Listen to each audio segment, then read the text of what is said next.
അധികാര വിഭജനം നടത്തിയിട്ടുണ്ട്. അതായത് നിയമനിർമ്മാണം, കാര്യനിർമ്മാണം, നീതിന്യായം. അതിൽ നിയമനിർമ്മാണം എന്ന് പറയുന്നത് എന്താ?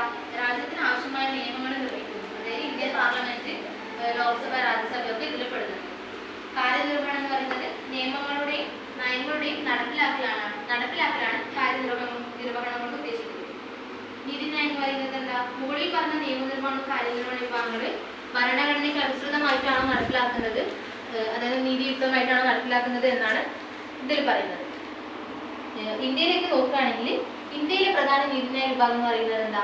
നമ്മുടെ കോടതി, അതായത് സുപ്രീം കോടതിയാണ്. സുപ്രീം കോടതിക്ക് താഴെ ഹൈക്കോടതി, ജില്ലാ കോടതി, കീഴ്ക്കോടതി, അങ്ങനെ 4 കോടതികൾ വരുന്നത്. അതായത് താഴേക്ക് വരുന്തോറും കോടതികളുടെ എണ്ണം കൂടുകയും അധികാരം കുറയുകയും ചെയ്യും.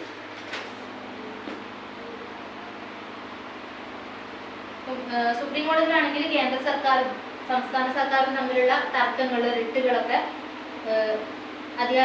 സുപ്രീം കോടതിയുടെ അധികാര പരിധിയിലാണ് വരുന്നത്. സംസ്ഥാനത്തിന്റെ പരമോന്നത കോടതി എന്ന് പറയുന്നതാണ് ഹൈക്കോടതി. അതായത് ജില്ലാ കോടതിയിൽ വരുന്ന കേസുകളാണ് ഹൈക്കോടതിയിലേക്ക് കൊണ്ടുപോകുന്നത്. കീഴ്ക്കോടതി എന്ന് പറയുന്നത് സിവിൽ, ക്രിമിനൽ കേസുകളൊക്കെ ചർച്ച ചെയ്യുന്നത്.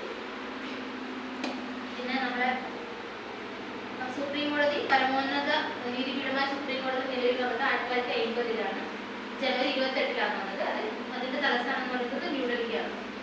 സുപ്രീം കോടതിയിലെ പ്രധാനപ്പെട്ട ഉത്തരവാദിത്വം പറയുന്നത് മൗലിക അവകാശങ്ങളുടെ സംരക്ഷണമാണ്. പിന്നെ സുപ്രീം കോടതി ജഡ്ജിമാരുടെ കാലാവധി എന്ന് പറയുന്നത് അവരെ 65 വയസ്സ് മാത്രമാണ്. പിന്നെ ജഡ്ജിമാരുടെ നീക്കം ചെയ്യാനുള്ള അധികാരവും പാർലമെന്റിൽ നിക്ഷിപ്തമാണ്. ഒരുപാട് ചീഫ് ജസ്റ്റിസുമാരുണ്ടാവില്ല, അപ്പോൾ അവരൊക്കെ എന്തെങ്കിലും തെറ്റുകളൊക്കെ ഉണ്ടാകുമ്പോൾ അവരെ നീക്കം ചെയ്യുന്നതിനുള്ള അധികാരം എന്ന് പറയുന്നത് പാർലമെന്റിനാണ്. സുപ്രീം കോടതിക്ക് പ്രധാനമായിട്ടും 5 അധികാരങ്ങൾ ഉണ്ട്.